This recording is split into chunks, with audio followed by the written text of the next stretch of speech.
Assalamualaikum warahmatullahi wabarakatuh. Jadi bertemu lagi kita pada hari ini mengikuti subjek Informatika dan Teknologi KSSR semakan tahun 5.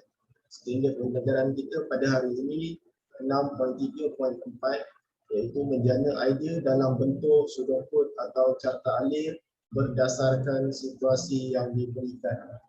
Jadi kalau kita lihat pada objektif pembelajaran kita pada hari ini, pada akhir PDPC murid dapat yang pertama menghasilkan satu sudokod atau carta alir berdasarkan situasi yang diberikan. Okey, kita lihat kepada situasi yang pertama iaitu situasi struktur kawalan pilihan. Ini adalah situasi yang telah diberikan. Saya akan membacakan kepada awak. Ibu meminta anda mencuci pakaian sekolah sendiri dengan menggunakan tangan. Ibu mahu anda membuat keputusan sendiri sama ada hendak menggunakan pelembut kain ataupun tidak. Jadi situasi ini telah saya nyatakan ataupun telah saya berikan. Baik, situasi ini merupakan situasi struktur kawalan pilihan. Kenapa diklasifikasikan sebagai struktur kawalan pilihan? Kerana di sini telah menyatakan ibu mahu anda membuat keputusan sendiri sama ada hendak menggunakan pelembut kain ataupun tidak. Jadi ini adalah pilihan yang boleh kita gunakan sama ada ingin menggunakan pelembut kain ataupun tidak. Baik, struktur kawalan sudokod, struktur kawalan pilihan. Saya telah sediakan satu sudokod untuk membuat struktur kawalan pilihan berdasarkan situasi yang telah saya baca tadi. Ini yang pertama, untuk sudokod, perkara yang perlu kita tulis yang pertama ialah mula. Okay, nombor satu, mula. Kemudian yang kedua, cuci baju sendiri. Yang ketiga, cuci guna tangan. Yang keempat, jika guna pelembut kain, maka. Kemudian yang kelima, tuangkan pelembut kain.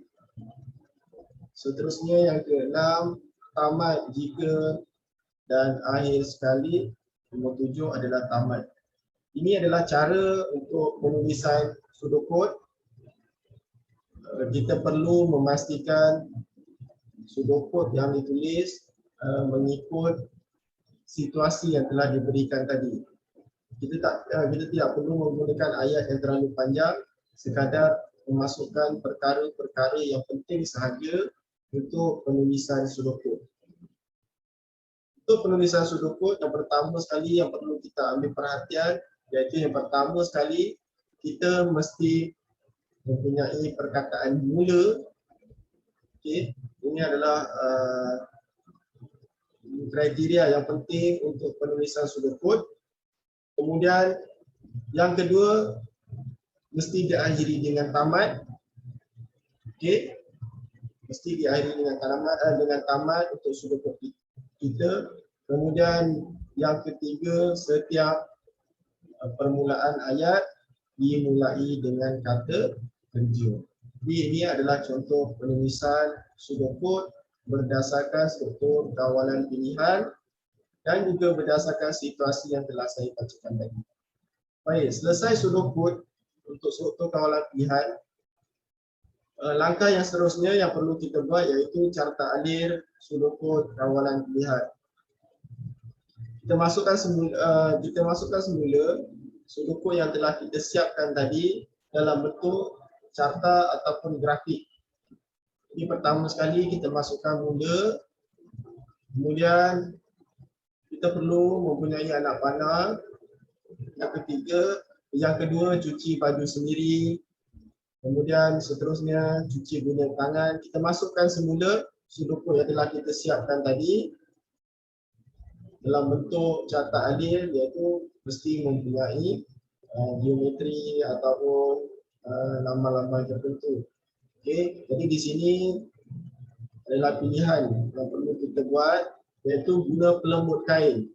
Adakah kita perlu menggunakan pelembut kain? Jadi sekiranya ya, kita tuangkan pelembut kain, kemudian yang seterusnya diakhiri dengan tamat. Jadi beginilah langkah-langkah carta alir struktur kawalan pilihan. Okey. Kebanyakan antara kita apabila kita selesai membuat carta alir ini, antara kesalahan yang selalu kita lupa, selalu kita lakukan ataupun perkara yang selalu kita lupa adalah untuk menulis perkataan ya dan juga perkataan tidak. Okay. Ini adalah kesalahan-kesalahan yang selalu dilakukan oleh awak apabila saya melihat penulisan carta alir awak. Awak selalu tertinggal perkataan ya ataupun tidak ini. Jadi kalau kita lihat kepada carta alir struktur kawalan pilihan di sini, mula perlu mempunyai anak panah, kemudian segi 4, cuci baju sendiri, cuci guna tangan, guna pelembut kain. Sekiranya tidak, proses tersebut akan terus ke tamat. Sekiranya ya, tuangkan pelembut kain, kemudian tamat.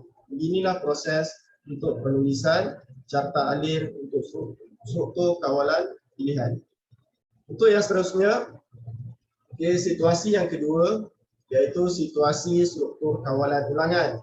Jadi ini adalah situasi yang telah diberikan. Ayah anda perlu menyediakan ayam goreng ala KFC untuk majlis hari jadi anda yang ke-11 tahun. Ini adalah situasi yang telah diberikan. Kemudian apa yang perlu kita buat adalah untuk menulis sudokod dan juga carta alir. Jadi kita kena pastikan kita memahami, kita perlu pastikan kita memahami situasi yang ada di sini. Kemudian barulah kita boleh pindahkan isi-isi penting ini ke dalam sudokod. Jadi sudokod struktur kawalan ulangan di sini saya telah sediakan. Sama juga, ini yang pertama mula, yang kedua sambut majlis hari jadi, kemudian yang ketiga goreng ayam ala KFC, yang keempat selagi belum cukup ayam, nombor 5 goreng ayam lagi, kemudian nombor 6 tamat selagi, dan akhir sekali diikuti dengan tamat. Okey, kemudian satu lagi perbezaan antara sudokod dan juga carta alir, iaitu untuk sudokod kita perlu menulis nombor. Okey, kita perlu menulis nombor. Nombor 1, nombor 2, nombor 3, nombor 4 dan seterusnya. Untuk penulisan carta alir, kita tidak perlu untuk menulis nombor. Kita cuma hanya masukkan perkataan-perkataan ataupun isi-isi sudokod yang penting ini ke dalam carta alir. Jadi selesai kita telah membina sudokod, barulah kita boleh membina carta alir struktur kawalan ulangan. Okey, hampir sama dengan struktur kawalan pilihan tadi. Pertama sekali mula, perlu ada anak panah, kemudian sambut majlis hari jadi, ada anak panah, goreng ayam ala KFC, kemudian ada anak panah, belum cukup ayam goreng, dia apa perlu kita buat? Goreng ayam lagi, kemudian diikuti dengan tamat. Jadi inilah perbezaan serba sedikit antara struktur kawalan pilihan dan juga ulangan. Jadi di sini kalau untuk kita memastikan penulisan kita, penulisan carta alir ini betul, kita mesti bermula daripada atas. Kita semak semula, mula sama majlis hari jadi, goreng ayam ala KFC. Jadi anak panah seterusnya belum cukup ayam goreng. Sekiranya belum, ya masih belum cukup, jadi goreng ayam lagi. Jadi proses seterusnya belum cukup ayam goreng, tidak. Okey, maknanya sudah mencukupi, jadi tidak, tamat, dan seterusnya adalah tamat. Ini adalah carta alir struktur kawalan ulangan. Soalan ini ada telah disoal di dalam latihan buku aktiviti yang saya telah berikan kepada awak. Jadi ini adalah cara-cara untuk penulisan carta alir struktur kawalan ulangan. Baik, kita lihat perbezaan struktur kawalan pilihan dan juga struktur kawalan ulangan. Ada sedikit perbezaan. Okey, baik. Di sini adalah perbezaan antara carta alir untuk struktur kawalan pilihan dan juga carta alir struktur kawalan ulangan. Okey, perbezaannya tidaklah begitu ketara, tetapi terdapat beberapa anak panah, kedudukan anak panah yang membezakan antara dia adalah struktur kawalan ulangan ataupun kawalan pilihan. Kalau kita lihat untuk struktur kawalan ulangan, proses yang seterusnya dia akan berada di atas. Ya, dia akan bergerak di atas kerana dia akan berulang. Sekiranya arahan tersebut masih belum mencapai ataupun belum dipenuhi, jadi proses tersebut akan bergerak ke atas supaya proses tersebut boleh berulang dan juga berulang. Berbeza dengan pilihan, sekiranya proses tersebut tidak dipenuhi ataupun telah dipenuhi, untuk arahan yang seterusnya dia akan pergi arahan yang ke bawah. Okey, anak panah dia akan bergerak ke bawah. Itu menunjukkan bahawa pilihan tersebut ataupun arahan tersebut telah dipenuhi dan dia akan bergerak untuk proses yang seterusnya. Okey. Kalau kita lihat di sini, guna pelembut kain dia.